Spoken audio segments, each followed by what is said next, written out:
Hello everyone, welcome to another video, and yeah, I am back to making videos. I said last year in a community post that I wouldn't return to making videos on this channel, but for some reason I keep coming back to Project Trackday, and now I'm back to making videos. Let's see how long will last this time.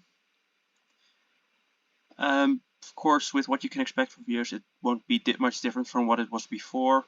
Videos on new updates, and occasionally something else.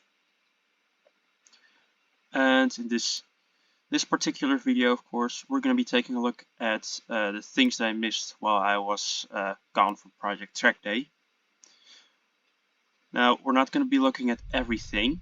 We're going to mainly be looking at the updates from the last couple of weeks, which each week saw one new car added plus a bunch of bug fixes. I'm not going to be taking a look at the IndyCar update because the Indy cars are a bit broken and I want to look at them at another time once they have been fixed. So yeah, for this update we will mainly be looking at the 4 most recent new cars. For this we will be going to, normally I go to Monza. I think we're going to go with Monza. Okay, so like I said, there are 4 new cars and also 2 new classes that have been added over the last few weeks. The first car is a car in a class that already existed. We go to GT4, then all the way to the end we find the Toyota AR Supreme GT4, also known as the Toyota Supra GT4. Now this car only has one livery. As you can see, it has the lowest price of the car is at level 8, which is, I believe it was 80,000 credits. So it is the most expensive GT4 car. It is also currently the fastest GT4 car, because on initial release it was actually the slowest, like it was underpowered. But then they added more power to the car and now it's the fastest. So let's take a look at this car first. So if we just take a quick look at the model, it's pretty small compared to most other GT4 cars, but that's pretty accurate to real life, I believe. Also, an interesting fun fact about this model, the 3D model, is that they actually used the same model that was used in the other in Def Jam's other game for the Toyota Supra in Midnight Racing Tokyo. So it's pretty fun, you sharing assets. The livery on the car is, well, it's mainly just like a factory livery. One that they used, it's a livery they used on initial promotional material for the car. It doesn't have any racing numbers and it doesn't have any other liveries for now. I'm sure that will change in the future.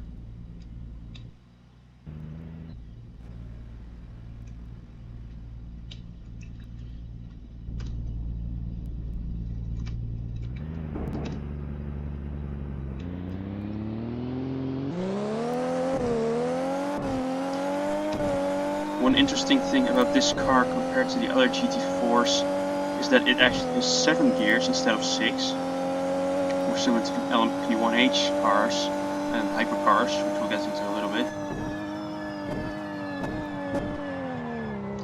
And another thing is, because this car has like a lot of power, has more powerful engine basically than the other GT4 cars, you also have to brake earlier for the corners. For example, if we go to the second chicane on Monza, with a normal GT4 car I would brake at around the 100 meter board. With this car I have to brake a bit earlier to make the corner. Okay, at that time I braked a lot earlier than I could have braked later, but you get my point.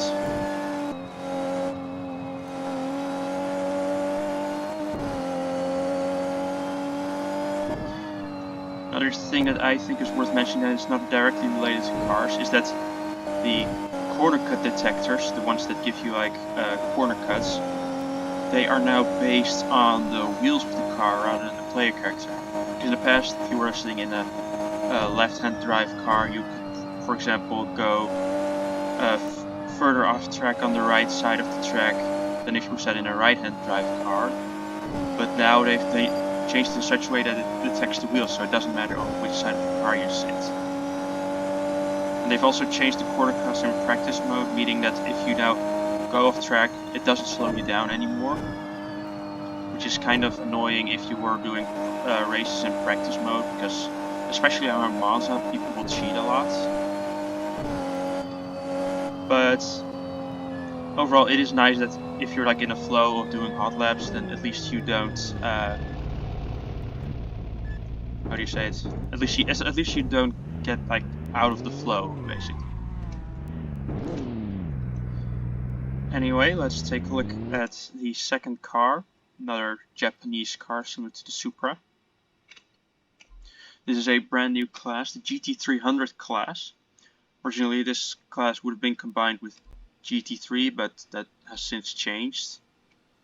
And in the GT300 class, we got the Subaru BRZ, which also has only one livery, but that's accurate to real life, because in real life there's only like one car. And honestly, this is like one of those cars that I've been looking forward to a long time. When it was first released, I was like, I like the idea of adding a GT300 cars.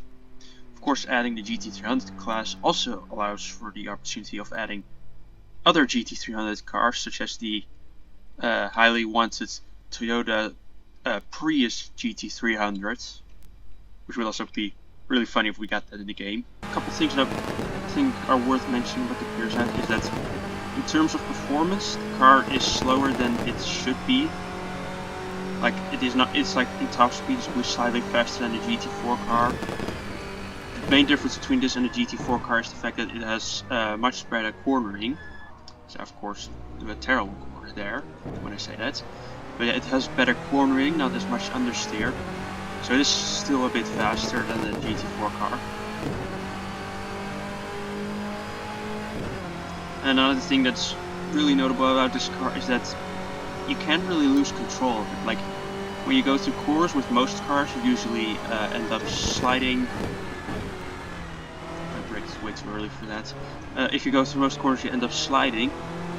But this car has such good traction and downforce, grip, whatever you want to call it, that basically you can't really lose control of it, making this a really beginner-friendly car. I would also recommend to any beginners that instead of going for all the GT4 cars, you should immediately go for the BRZ, because it is easy, it doesn't lose control, and you can use it to get used to the tracks and a bit to the way of handling this game, since it's of course different from most driving games. Another thing I really like about the BRZ is the sound. Just listen to this.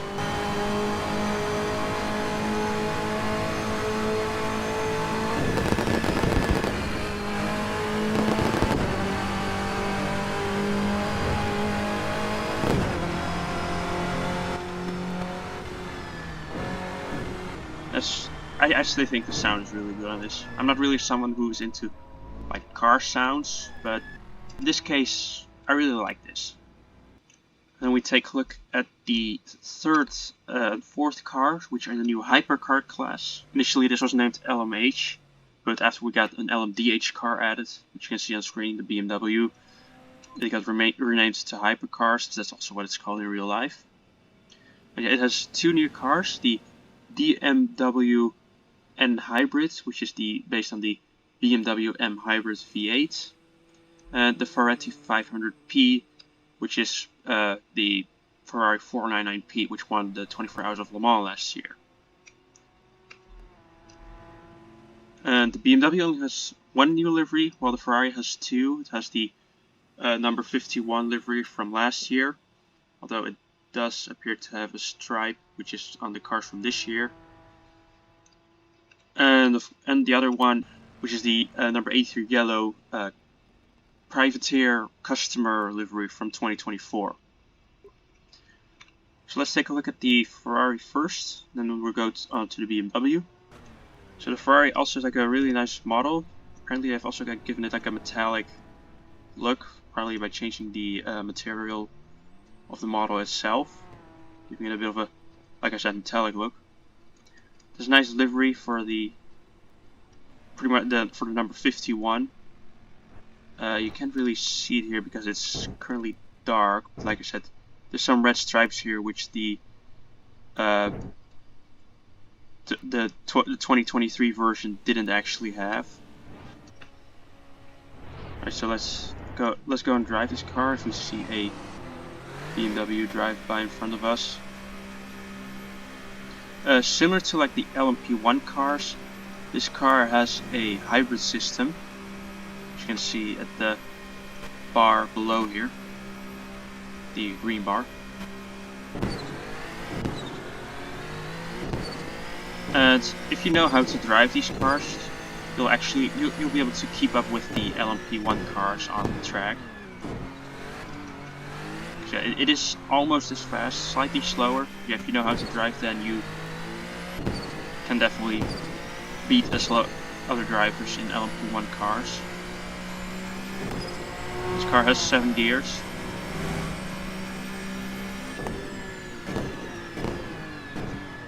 One thing that's really interesting about the hypercar class is that both the BMW and the Ferrari drive very different.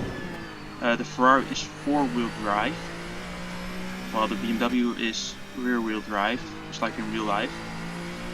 And because the Ferrari is 4-wheel drive, it also means that it has a lot of understeer in the corners, at least more understeer than, for example, the LMP1 cars. Of course, that's not an issue if you know how to drive it. I have to say that these hypercar class cars, they are a lot of fun to drive. Probably some of my favorite cars to drive in the game now.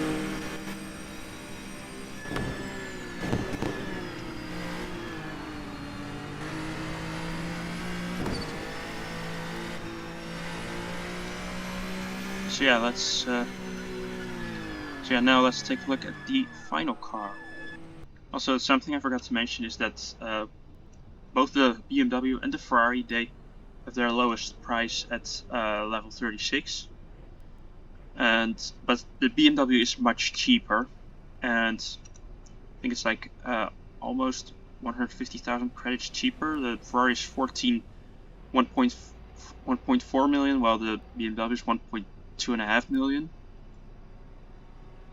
1.25 million. This car has really good acceleration at the start. One thing that's surprising about the hypercar class, despite the cars being very differently tuned, having very different tunes, they are still somewhat balanced out. Like with the BMW and the Ferrari, if you have this exact same drivers, they're actually pretty close in lap times. Of course, the BMW also has a hybrid system. I do wonder if like other hypercars that are not hybrids, like for example the Glickenhaus, if those were added, how they would balance those out with the rest. I would assume they just don't, because yeah, that would be pretty difficult since they don't have hybrids. One thing that's also really interesting about the BMW is that it can brake really late compared to other cars. Like earlier we talked about the Supra having to brake earlier than the cars in its class. But BMW can brake really late, like it can brake later than the LMP1s or even the Ferrari. So this car has really good brakes. And in my personal opinion, it is also the most fun car to drive in the entire game so far. Because in the corners, you can't really lose control of it easily, so it won't like easily start drifting out of nowhere. But it does feel a little bit more like you could lose it, but you don't. You won't lose it, but you could lose it. It does feel like that. That just makes it a bit more fun to drive.